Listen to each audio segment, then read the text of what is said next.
This is Coop's Comedy Corner. Buckle up because it's funny as Coop's Comedy Corner.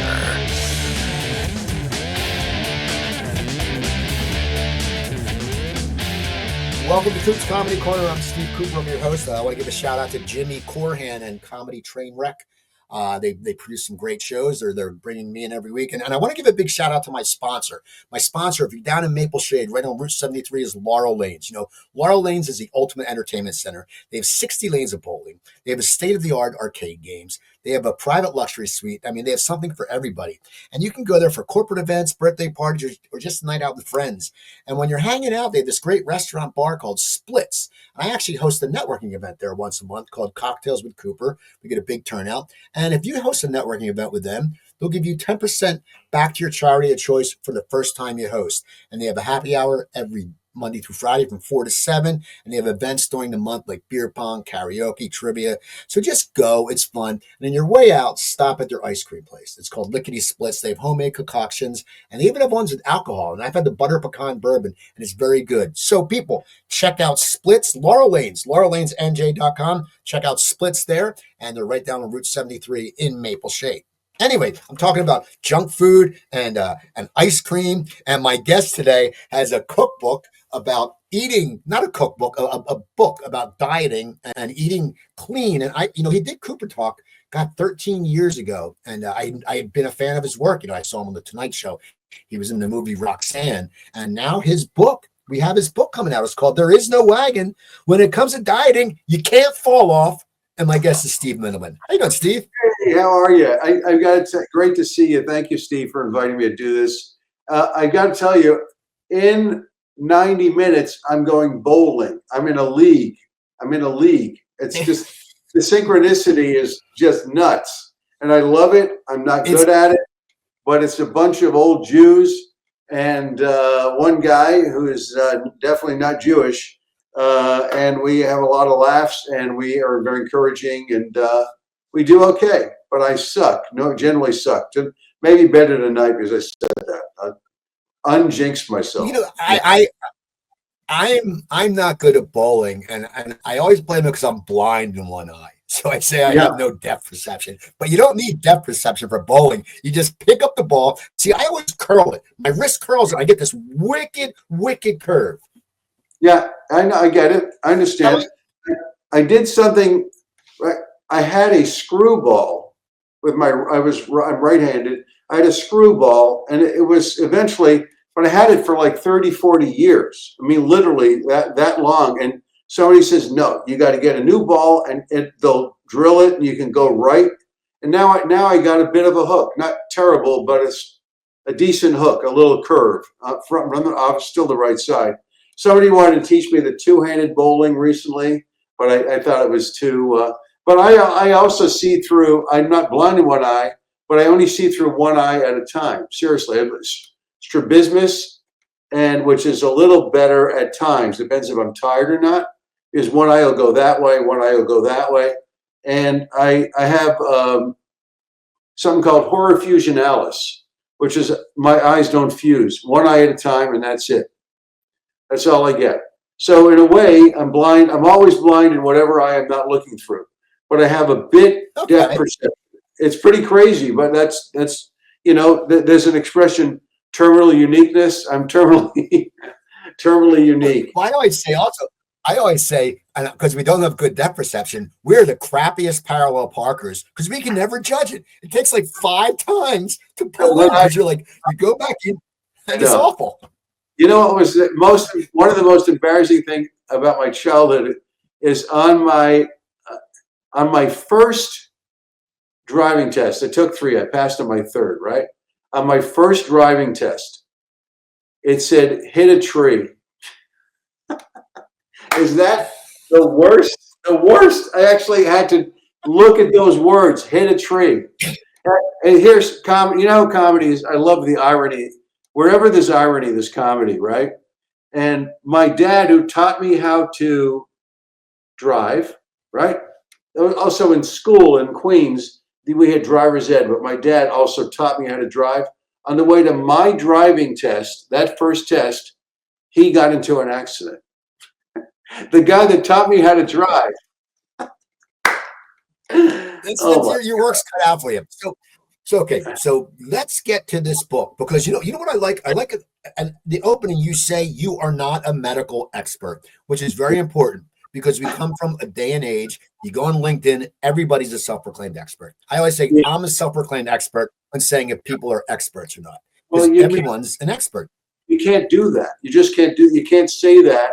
I speak in very general terms. Very general terms. If you want me to explain the title, I mean, you did a pretty good job already. But the gist is, I think nationwide, maybe worldwide, people, and I live this, so I'm really just sharing my story. That's what I'm doing. I'm going to speak of which I got a little too cold in here, and let's see if I can lower this. So the deal is, I sound like Biden. Here's the deal.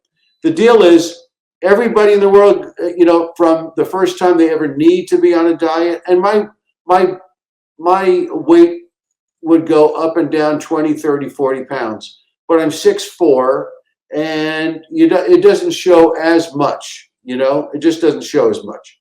But I was on every diet A through Z, and then what happens, we use the expression, well, I fell off my wagon, I fell off the wagon. I fell off the diet. That's what they mean, right? And what it is you're being sold out. The diet industry loves you to think that, because what happens is you think you fell off the wagon. You tell yourself that, so you do. As long as you say, "Oh yeah, I just slipped up. I just screwed up," whatever it is, whatever you want to call it, and then you binge till you gain the weight back and go on another diet that you fall off of, and you say, I fell off the wagon.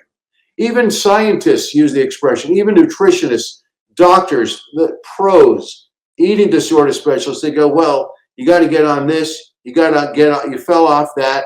They're doing it all the time, and it screws with people. It's subtle and it's overt, because people soak that in and they go, oh, damn, I screwed up. They get into perfection. I got out of perfection. I'm certainly not perfect with this, but you know what I do? If I screw up, I don't fall off anything. I just trudge along. And I love myself through it. It's a lot about self-love and self-compassion and not beating yourself up emotionally, because first of all, people are addicted to dieting. And they go and, we're not made for, we're in a climate right now with all the processed food that you mentioned before and everything else, basically almost on every shelf in every grocery store other than the produce section. There's a lot of, Jews would say chazarai, a lot of crap, a lot of dreck, a lot of junk, that's all. And we're in the climate where we're seduced by this stuff, and we're human and we make mistakes, and like I said, I'm not perfect. I still make a decent amount of mistakes, but again, I'm not perfect. But the fact that I tell myself now I fall off nothing, it's an unbelievable asset for me. And I think everybody should have that same asset. It's a paradigm that has not worked. It's just not worked for whether it's our country or probably worldwide. What works is industry, because they call it SAD, the sad American diet, our diet, our fast food or whatever else. And I love everything, no doubt. I'm not coming from a pedestal, but whenever we export or some other country imports our way of eating, they start getting the same rates of heart disease, certain cancers, type 2 diabetes. Everything goes to the same level. It rises to the same crap, rises to the same level of ill health and excess weight. And we're in a bad space. So the other through line, I think, go ahead. You have something to No, I ask? was going to say no. I was going to agree with you. When I was just, me and my wife were in Italy, and I drink some wine, and I wouldn't wake up feeling like crap because everything you eat is so much cleaner. Like I even picked up a soda, a Fanta, and it didn't taste like it tasted more watery, and Gatorade tastes different. And I think because they use everything's more natural. You go out to eat, and it's Yeah, like the one guy, the big butcher. He had it. yeah, Yeah, so it's funny because we do sit there and we do eat a lot of crap. I mean, I sat there. I wrote a cookbook 12 years ago. I had congestive heart failure. I had to change my diet completely. I had to watch my salt. And it was called Stop the Salt, low sodium cooking for one without killing yourself. And the thing that you said about reading and process, people don't look at the salt content. Like people pick up a can of Campbell's chunky soup and they go, "Oh, oh there's my God. 1,200 milligrams. Okay, that's half what I can have." But then no, that chunky Campbell soup has 2 servings of soup. Now I don't care who you say. I don't know one person who's ever sat down and not eaten the whole Campbell chunky soup because you I, just put it in a bowl and you eat fucking clam chowder. I don't know if you remember, but I did like 50 commercials. I mean, I looked different before. It was much more of a character. And so I get a lot of commercials, and I played a dad, and I was doing stuff with my kid and not with my kid in the commercial. It's all in 30 seconds. But it got to the point where I had to take a spoonful in that moment in the Campbell's commercial, right? It was vegetarian or vegetable soup or whatever, and everybody's there from Campbell's. They rented a place in like Pasadena, beautiful house, and I'm at the dining room table, and I take a spoonful. They make it from different angles. You take like 30 spoonfuls, and you go, oh, okay, and like for 40 of them, and they give you a bucket. The director goes to me. Well, listen, don't worry, spit it out. It's morning time. You probably don't want to eat that stuff anyway. And so, 30, 40, 50 times. Ooh, yeah. Okay, so then we take a break. And out comes literally, taps me on the shoulder. I turn around and is watching from the other room on a monitor the owner of Campbell's, literally the owner of Campbell's. And he goes, "Hey, I've got to ask you, this sounds like a Curb Your Enthusiasm moment, right?" He goes, "I got to ask you, what's with the spitting out? Why were you spitting out our product?" And I go, "Well, I was told it was okay, but honestly," and then I ad-libbed in my head. I said, "Well, I get sick from the MSG. I'll get a headache and I'll get dizzy. And, MSG is salt. So anyway," he goes, "We totally understand." "Oh, I get it." He goes, he's the owner of Campbell's. He goes, "Oh, yeah, I get that. What are you kidding?" It reminds me of another commercial I did for Dunkin' Donuts. Remember the Chip Witch? Remember the Chip Witch?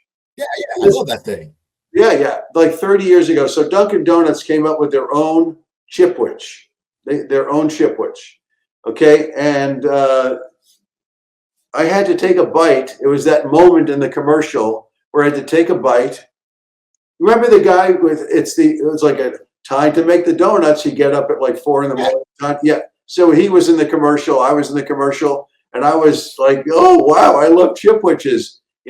So take a bite. They spray it like with the worst, who knows what I was eating. It was like, WD-40 or whatever. Anyway, they spray it, and you take a bite. They want me to go, that's it, right? Like 30, 40 takes, 30, 40 bites. I see them spraying crap on like a new Chipwich, their version of a Chipwich. And I go, and then the guy says, "All I want was, And at the 40th take, I go, "Ooh." And I swear, I go, "This is so director-like, commercial director-like." He goes, "I like it." Like 30 and one ooh. He goes, "Oh my God, that was so creative. Ooh was creative." Now, you did a lot of commercials, but I want to talk about your career and when you did the Tonight Show and all that. But I want to find out, your book, why did you decide to write the book now? Because I know you do some corporate stuff and you did a dry bar special and you're still doing stand-up, but what made you decide to write the book? Was it just something you always wanted to do, or you know, and how did you attack it? I wrote it 20 years ago. The book is like one page. I'm going to show you something pretty amazing. Okay, in my good old folder here, the folder for my notes folder, if you look at this, all iCloud, 9,327 notes. I'd say 7,000 to 8,000 of them are for my books. This is just the first book. There's like 200 something notes in there. And I wrote them on email before, and probably a lot of longhand stuff I just transcribed. But yeah, I've been writing on this for 20 years. I could never rectify comedian and do this. It seemed like a left turn. I could never justify it in my head, or I felt like I had a lot to say, but it seemed like a real change of direction for me. But it's my real passion. And here's my real passion, okay? One, I'd rather not see people replicate what they're doing already, or if I learn from my mistakes, I just hope that they can learn from what I can express something that may shine a light in their approach, right? Because I don't think dieting works. I think it's a bad paradigm. It hasn't served people most of the time. It's really shown how if I gain 20, 30, 40 back and forth, people are gaining 70, 80, 90 back and forth. It's really unhealthy. And so the other through lines are, I'm not a nutritionist or a dietitian, but I'll say up your fruits and veggies. And after that, up your fruits and veggies and greens. And after that, and just continue doing that. So maybe you can crowd out the crap, in one's life. And I'm very much, I believe that, the nature left us clues, or leaves us clues, because we have air we can breathe, we have water we can drink, and we have things that grow on the land and in trees and on vines and on bushes that, it's a clue for us to eat those things. Greens and, veggies and kale. People make fun of kale. But truth is, I think if we embrace that and eat more and more and more of it, which I do, that our health, our weight will come down to our normal healthy weight. Maybe our diseases, you see, like type 2 diabetes is what's called a food-borne disease. It's food-borne. It's born out of the foods that you eat, right? And simply, if you start eliminating those things, if you're eliminating the cause, your best health emerges. So let's call your best health the best you can look and the best you can feel right now. Just deal with right now. If you screw up, a second later, you can rectify that. If I go to a party and I have, a bunch of onion rings, a second later I can go get the celery sticks or the carrot, whatever that people put out, right? Or those broccoli things, right? Or the little pieces and cauliflower, whatever it is. It's not like you fall off a wagon. You can always go back to nature and immediately. It's not like, I don't believe in counting days, counting weeks, months, years. Like, oh, I've been abstinent or whatever for this amount of time. Just take care of right now. It takes a lot of pressure off. I don't really regret the past. I try not to live in the future. I try to take care of right now. I'm not sure if I answered your question, but I wanted to ask you why'd you decide to write the book? You've been living, and I saw you, and you said you started 20 years ago. Why didn't you just bring it out 20 years ago? Well, that's a great question. I don't really have a great answer for it, except what I said was I couldn't rectify it in my mind that I'm going, hey, world, this is me, Steve Mittleman, and this is my, whatever you call it, cause, The other through line, I believe, is everybody should be healthy. Everybody should be. I don't care where. I don't care who's in office. I don't care about. I'm Jewish. I don't care if it's Nazis or SS or skinheads or the most spiritual person in the world. Opposite that, everybody be healthy. We're going to coexist and get along a lot better. We'll express ourselves a lot better. I think we'll be more loving. I mean, I believe in not harming animals, and that's a part of it, but I don't call myself vegan or even vegetarian. I believe the planet leaves us consistent clues since probably the dawn of man of how we can sustain ourselves. So I think we should all be healthy. We're going to get along a lot better, and because we're getting along a lot better, I think a lot of the problems in the world will kind of iron themselves out. So I think there's a greater good. Yes, people be as healthy as they can. Two, people get along a lot better, because we're on the same page. So yeah. Anyway, so now now's the time. I don't know what. It took me a long time to, like I said, to feel like this is like 20 years in the making. But along the way, I've never stopped writing. And before I started writing this on this particular subject, I lived all the mistakes till I got to these conclusions. Also, you were a comic. You were a comic, and comics notoriously don't have a healthy lifestyle, especially you perform late at night, you eat late at night. I mean, it's just something. It's part of the industry. Because when did you start comedy? December 16th, 1976. I started in New York. Yeah, I was away at school. I did a set at the Rathskeller at Rockport, upstate New York. I loved it even at that moment, and I always loved stand-up and wanted to be a disc jockey or a comedian. So, but in the summer of 76, I auditioned a number of times at the clubs in New York, the Improv. Comic Strip wasn't even there yet. Catch a Rising Star. And I think I passed in those places eventually, but I was just hanging out. I was going on at all on audition night. But I would watch and learn. But then I went away to school. But at the point I went back to school, now I was at University of Buffalo, I was addicted to comedy, addicted to it. It's what it is. You get laughs, it's the greatest. And especially when you start like, oh my God, I can see something here for myself. And this was after a lifetime of loving it. So University of Buffalo is a remarkably liberal school, and my dad had a stroke, and I was his dependent.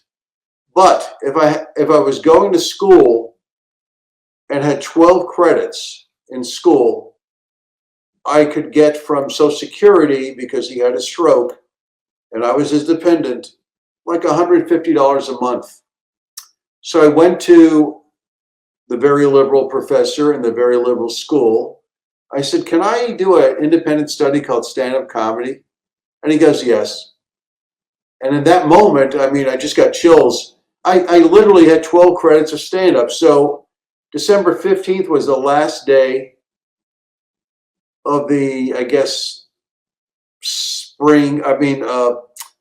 fall, winter term at school. And the next night I was hanging out, December 16th. I was hanging out at Catch. And every month I got my 150. I wasn't a starving artist. And speaking of starving, to get back to your point, yeah, we ate crap. I mean, I ate, I was up till 6 a.m. I stayed on my sister's futon on 89th between 1st and 2nd.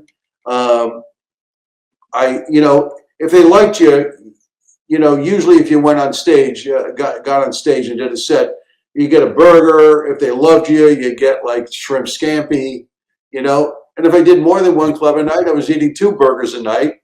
And, when they started giving cab fare, I had enough for, eggs in the morning, at mid-noon or 2 p.m. because I was up till 6 a.m. and hanging out with comics. And yeah, I would eat and just, there was no But I will tell you, during that time, and when I was in college, I had, and I was, at 19, I had the worst. I had what's called prostatitis, which was very painful. What issue with the prostate? Usually older people get it, but I got it, and I went to a million doctors, tried a million drugs, nothing helped. And one day I went to this fancy schmancy urologist on like Fifth Avenue or whatever. And he goes, you know what helped one of my patients? He quit caffeine. And at that point, I was having caffeine like crazy. And I'd have a Coke before every set, a glass of Coke. And so I was buzzed on coffee. And it stopped on a dime. This 5-year, 6-year issue stopped on a dime. So at that point, when I was 25, I think it was simply, I made a connection. I said, well, if I am what I drink, maybe I am what I eat. And that's how I kind of then I went to this, again, fancy schmancy doctor who was like into food allergies. Geller, I think his last name was. And he gave me a list of what I was allergic to. And I trimmed down. Good deal. I started for the first time in my life. I didn't have a vegetable till I was out of college, I think, out of school, literally. Now, so you're trimming down. Now you're trimming down. Now I got to ask you. You get rid of. You have the prostate's good because you figured quit the caffeine. You were working out in New York. How did you end up in LA? Because that's what I know. Because I know you did the Tonight Show, and I want to get into Extreme Makeover because you told me that story last time, and that blows me away. But if people tell them what your act was in the beginning, tell them how you looked. Well, I mean, you can look up on. I guess they could find it. I mean, I'm putting together a new website called The Steve Mittleman. Somebody has Steve Mittleman, so I took The Steve Mittleman like I'm really a hotshot, thestevemittleman.com. But maybe I'll stick this picture on. But if you were to see in fact, I could try and find it, but I don't want to slow down. I'm not going to do it. If you would see me, you'd see me with another 40, 50 pounds. But I spent 9 years in New York. I thought it was the greatest training in the world. And people like in New York, it's the weather, the traffic, the energy of it. If there is some truth to if you can make it there, you can make it anywhere. So I won the Laugh Off in 1980 on Showtime. I beat Eddie Murphy, among other people. A lot of great people on that show. Among them, Rick Overton and Carol Leifer and Mark Schiff. They're all great comics, and I won. I won it. Guido Sarducci was the host, and it kicked the door open for me. I started getting a lot of gigs. But when I won that, they flew out Mark Schiff, who came in second, and I to LA to meet a million people. We auditioned for the Tonight Show. We both didn't get it. But on the flight, like 4 seats over, first class, was Richard Pryor. It was like and this was not long after he set himself on fire, We were both so scared. We drew lots, or straws or whatever, who was going to, we're both nervous. And Mark is not nervous about anything like that. He'll go up to anybody. And so I think I lost. And by the time I turned around, he was asleep like the whole flight. So we never said hello to him, but we were terrified. But we both auditioned to the Tonight Show. We didn't get it. I tell this story at the end of my act, but I'll tell it to you now. Well, when I was a little kid in Queens, the hallway I was the younger brother. I shared a room. My brother, my sister was in the other room. But it just this much of you could see from in our apartment, you could see the zenith, in the living room. And you could see Carson's head. I could see Carson's head. And I was like 8 years old or whatever, 7, 8 years old.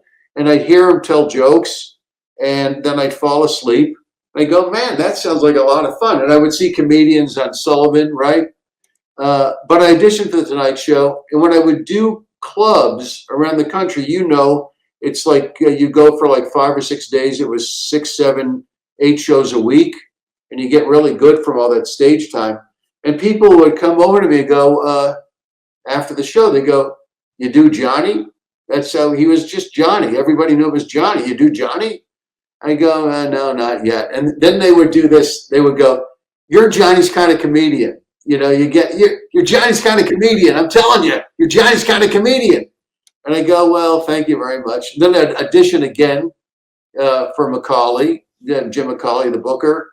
And he'd go, I don't think you're Johnny's kind of comedian. It was like literally the complete opposite. And then I do a million shows around the country. Say no, I hadn't been on there. You're Johnny's kind of comedian everywhere. You're Johnny's kind of comedian. Then, literally, then I moved out to LA in '85 and auditioned another, probably 10 times of You're Not Johnny's Kind of Comedian to You Got It. And my chin material, like I had the weak chin stuff, my material, yeah. So I did that and I killed. I just had a great set. And now he goes, you got to meet Johnny. This is Macaulay. You got to meet Johnny. He's going to love you. You got to meet Johnny. So I meet Johnny. He knows exactly where Johnny goes after the taping of the show. And he goes, Johnny Carson, Steve Mittleman. And Carson looks me in the eye. He goes, you are my kind of comedian. I was like, oh, that's one of the greatest payoffs after 10 or more years of, and little kid, this is 30 years later or whatever. So it was great. Now, you also, you've had an interesting career. Didn't you beat Rosie O'Donnell in Star Search? Yeah, I did. She had won like 10, 11, 12 times. And she, I don't know if she won that year, in fact, but she, it was that original, it was the original one. It was, wasn't it? But I was backstage, and when I beat her, she goes, oh, thank God, I was so out of material. I'm so happy you beat me. I mean, at that point, and this is like 2 minutes, just 2 minutes of stand-up. That was it. So speaking of Star Search, I'll tell you about my parents. I don't know. My dad he was a rageaholic. He was like Frank Costanza, basically, but not as funny. But my dad was very funny. So I did Star Search, and then the next one I lost. I lost to this guy, Ken Ober. I don't know if you remember Ken, but he did a number of things. Yeah, nice guy, and he apologized. He goes, "I'm so sorry. I really thought you won." It was very sweet of him, and the producers go, "We had you going all the way.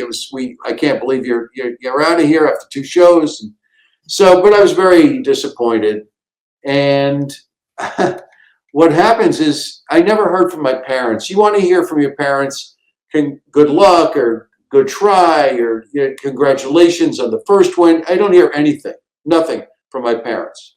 They were, shy about show business. It's just their background. You know what I mean? It was just not what they are about and were about. It was, so I finally called them up like about a week after I was eliminated, and my dad gets on the phone, and I go, after a few minutes, I go, listen, Dad, it would have been nice if you or Mom would have called and said, listen, hey, son, we're sorry it didn't work out, and good luck for the next thing you do. And he actually says these words to me. He goes, Mom didn't like your material. Can you, what? Mom didn't like your material. Seriously, I had like a couple of jokes about her, but it's meaningless. They had seen me numerous times in Florida. They moved to Florida. And anyway, that was the deal, that Mom didn't like your material. So I did along the same lines. I just finished that ties into this. they were very much Depression era people. You know, they were into coupons. We lived in an apartment. My dad literally built an extra closet in their master bedroom in the apartment. Literally built a closet there for all the cans in case there's a nuclear attack or in case the Nazis come by again. You know, literally, it's like, yeah. So that was their mentality. I'm cutting them some slack because I'm kind of foreshadowing the end of the story. But I was in the movie Roxanne, you know, with Steve Martin. It was great. It was a great experience.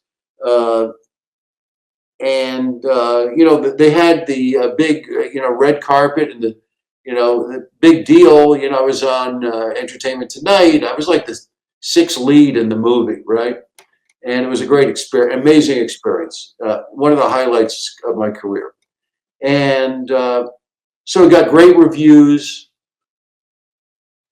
And I call my parents on like that Thursday, the day before the weekend, the opening blast of, you know, everywhere. It was going to be everywhere in the country. And I go to my parents, I go, it really is going to be a lot of fun for you. I'm in the movie throughout. I don't have a lot to say, but I'm throughout the movie, and it's lots of stars in there. You know, Daryl Hannah and Steve Martin, and yeah, I think you should go. You know, just go. And my dad actually says these words to me. He goes, "We're going to wait for it to come to the Dollar Theater." This is why I got into comedy. We're going to wait for the Dollar Theater.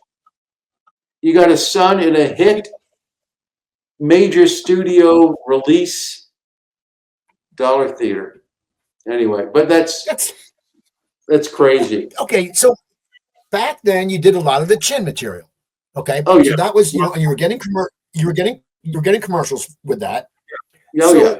So what made you? Because we talked about this, and I forget the story. What made you end up being on Extreme Makeover? Because it's like a total different career thing. I know. Well, I'll tell you, at that point, I was just about 50, and I was kind of looking. My career hit a kind of a dead end, more or less. I was just 20 years ago. I was kind of just divorced or getting divorced.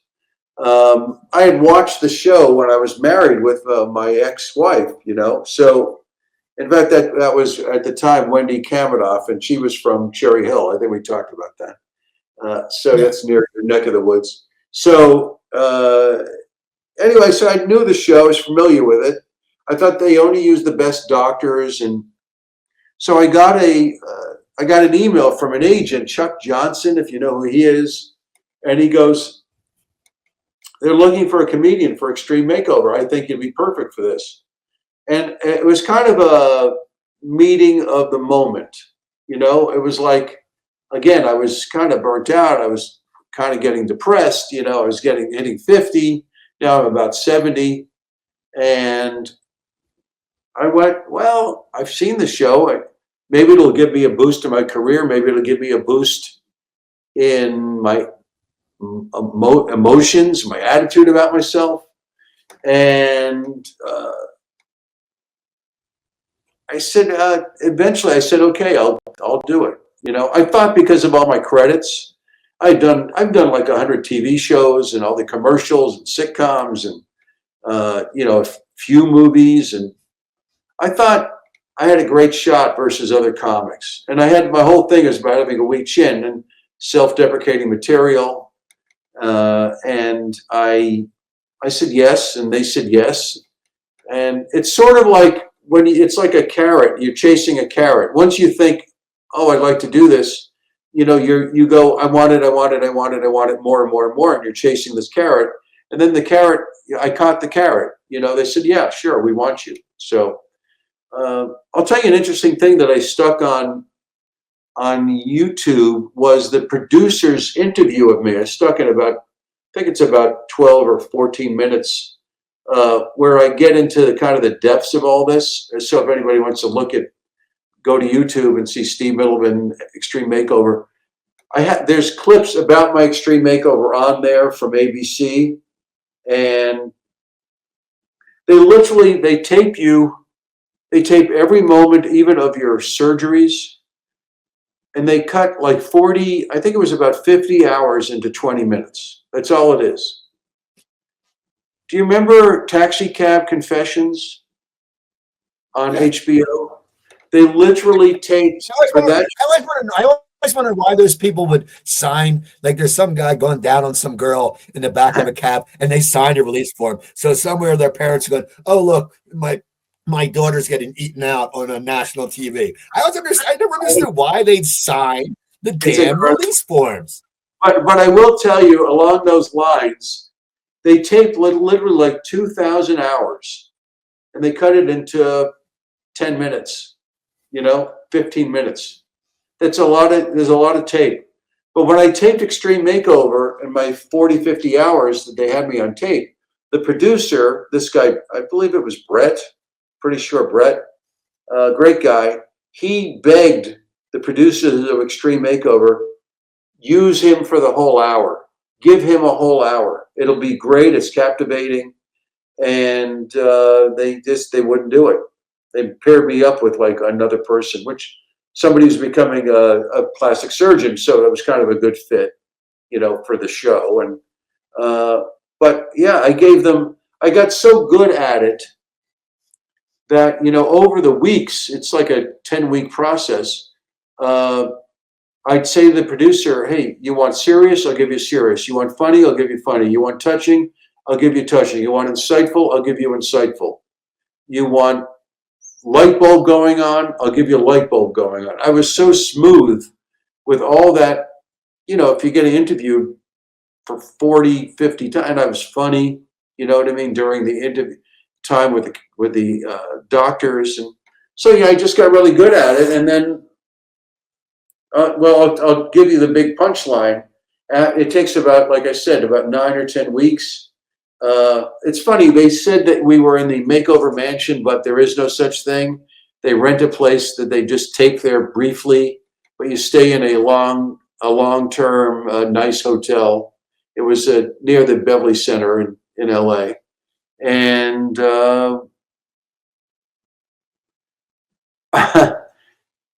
the show airs, and I had everything done. I had my nose trimmed. I got from Orthodox to conservative, Jewish. And my chin, they enhanced, my facelift. It's like a 14-hour operation. So the deal is, I got recognized more from Extreme Makeover than anything I had ever done. And at a corporate gig, I was up all night, basically. I got like 100 phone calls and emails from people, and then I got emails from worldwide. I get, a lot of women, by the way. And then, I was there with my son. People love that part of my profile on my part of the show. And it's really sweet. So I had a corporate gig in Sarasota, Florida the next night. So I had to leave at like 7 a.m. from LAX. And I get on the plane, and the flight attendants are there when you walk on board, and sometimes they say hello. The flight attendant goes, "Oh my God, I watched you on TV last night," and I'm walking down,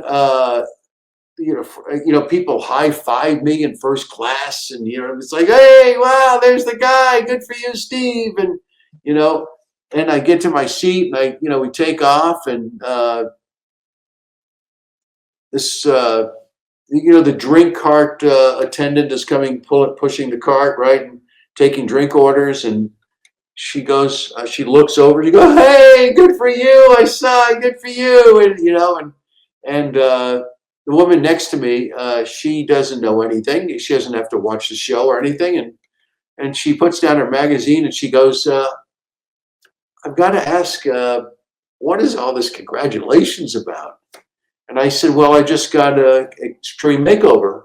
And she looks at me and she goes, "That is so fabulous. When do you start?" It's like, when do I, this is after 9, this is now, I'm here now, And yeah, it's when do you start? So I love the irony of it. I said, great, you gave me a great punchline. So, but yeah, Well, yeah, it didn't hurt me. Just to answer your question, well, why would I but do it? no, It ended up helping me. but no. I was going to say also, but did you just have to totally reconstruct your act? Because as you said, you were Yeah, doing the weak chin material. So all of a sudden, that's, we all have a crutch. You have a yeah. certain thing you can go to. So when you started perform, what did you do? Well, honestly, it was a great. I said this is going to force me to change my material, which it did. I could still do some of that material if I give it a correct context. But I was tired of doing the same old self-deprecating stuff. It was a lot of fun and it served me really well career-wise. But I said, well, Seinfeld retired a whole act, a whole giant 2 hours or whatever it was. I said I could retire 15 minutes, or 20 minutes. And this is what I did. But I will tell you, during the show, I had written a draft of the book that I came on here to pitch. There is no wagon. I had a different title back then, but I was working on it then. Actually, one of the producers on the show read an early draft of my book. So I was working. So while I was, you get a lot of waiting. You're not going out on gigs. You basically have to stay indoors, and I had a lot of time to write, and think. So that's what I did. Yeah, a lot of stuff. Now, are you happy with the final version of your book? Yeah. When you look at it, you go, this is what I aim for? Because as I said, I read the review and they said there's touching stories, there's funny stories, there's anecdotes. But when you look at it, do you feel like this was your best you could have done on this? Because it was, as you said, it was 20 years in the making, and you Yes. finally pulled it together and said, I'm going to finish this shit. But what's your when you look at it, what do you sit there and say? When you look at the book, when you picked it up, Yeah. what was your thought? I'll tell you my thought right now. It's like letting go of a baby in a sense, your baby, your creative baby. And there's a correlation between your question and the philosophy of the book. I'm sure there's endless legions of writers that put their book out there, which I can basically do adjustments. I'm told I've self-published the book, but I'm told I can make some changes if I'd like to. And it's never we're in motion. It's if I have to be imperfect with how I eat and not beat myself up about it, I have to do the same thing with the book. Whatever human vulnerability or creative challenges that a lot of people have, it's you don't know till you know, and sometimes after a matter of time you go, why didn't I add that? Why didn't I drop that? And it's like that with this book. But after a while, I have to let go of the perfection.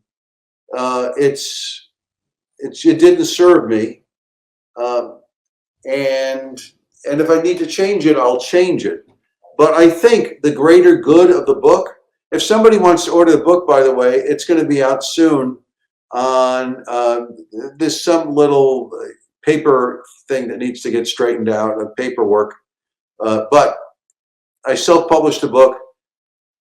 But if somebody wants to order it, just go to, There Is No Wagon book by Steve Mittleman or whatever you want to put in there. Steve Mittleman, There Is No Wagon on Amazon. You can get a $5.99 ebook or a $19.99 paperback. And literally, I guarantee you, because I've been on both sides of this. I've been on the buyer's side, and I've been on going to eating disorder places, and I've been, various doctors, and I think I have more to offer for $5.99. If people take out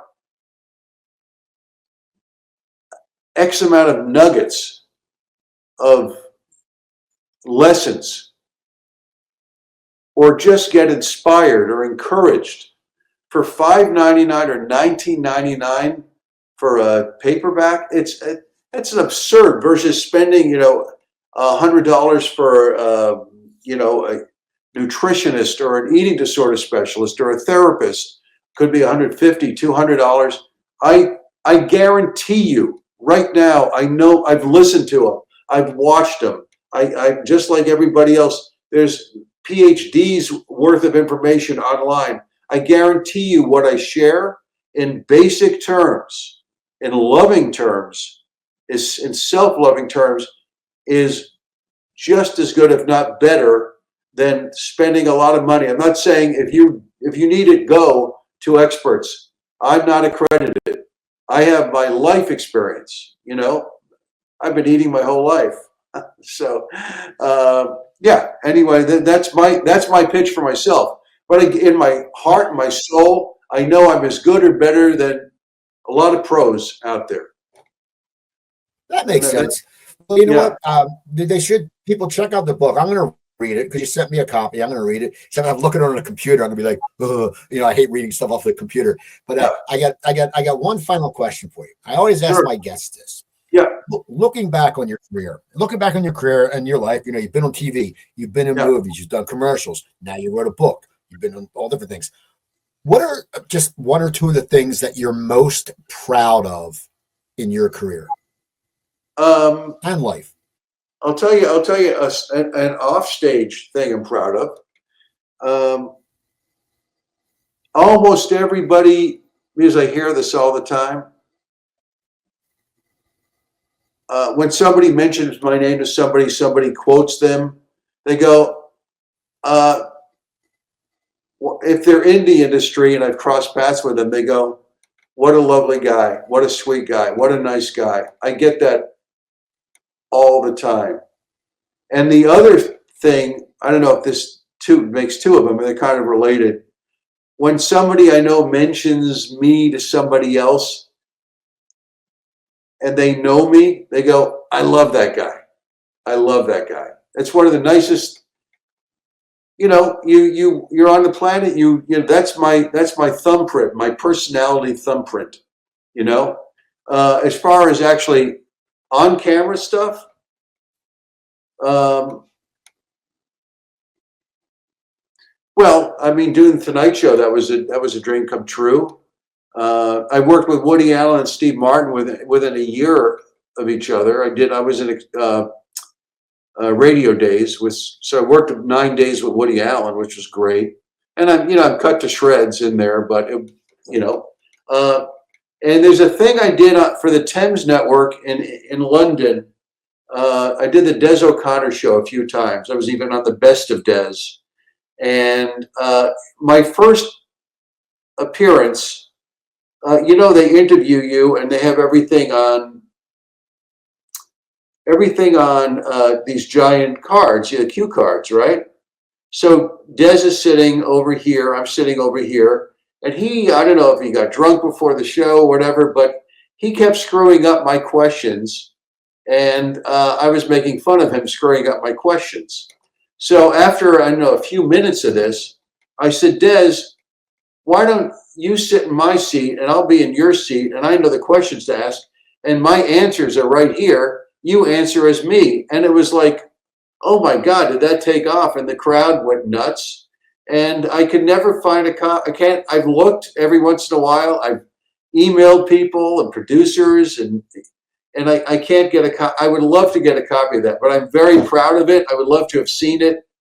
And, overall, the last thing is the collective amount of laughs that I've got on stage. Like I just did a show at a 55 and older community here in California, and just people went nuts. I mean, it's just so gratifying, it's really gratifying. That's awesome. I've met amazing people in my career across paths, whether stars and not stars, and the amount of amazing people I've met, creative and, so the book, getting back to that last thing about the book, I'm very proud of it. And I say it's encouragement. I hope it's encouragement for people because I know people. Well, that's great, Steve. Yeah. And I hope to be most proud of that. Yeah. That's good, and that's good. Hopefully, it's going to do well. So the people, it is called "There Is No Wagon." Go, and it's Mittleman. It's Mittle. Don't put Middle. It's Mittle. So Yeah. look up Steve Mittleman. And now, is your website up yet? Is the Steve Mittleman up? It is, but it's in process. Like I said, yeah, people go to it, but I'm sure it's chock full of a lot of stuff. There's my stand up. There's early. There's later. There's auctioneering stuff. There's hosting tapes. There's a wide variety of things. I'm like a jack of all comedic trades, So yeah. Well, there you go. So people, go check out that website. Also, go to YouTube. Watch past episodes of Coop's Comedy Corner. Steve mentioned Rick Overton. Rick Overton's been on the show. Rich Scheidner, Wendy Liebman, Steve Scroban. Yeah. I've had some great acts. Tim Stacks coming up. Also, go to on YouTube, look up the Coop Tank. That's the business show I host. It's me and 3 local business people. I do a roundtable. We talk about motivation. We talk about business. We talk about networking, all that good stuff. Don't forget coopertalk.net. I have over 1,031 episodes. Gino Benelli, I just interviewed him. He'll be coming on soon. And don't forget Jimmy Corhan, my producer in Comedy Trainwreck. Jimmy gets together some of the best comics in Philly. Coleman Green has a show. I have a show. John Kensel and the Wid have a show. There's a bunch of shows on that network. Ed McGonigal, who's one of the funniest guys around. So go check out Comedy Trainwreck. And follow me on Twitter at Cooper Talk. And I'm Steve Cooper. Don't forget, if you're in Maple Shade, go to my sponsors, Laurel Lanes. Go bowling, because Steve Mittleman's a bowler. And you can say, hey, I bowl just like Steve Guest. And then you stop by Splits for a cold beer. Anyway, you have a great night. Thank you very I'll much. talk to you next week. Coop's Comedy Corner.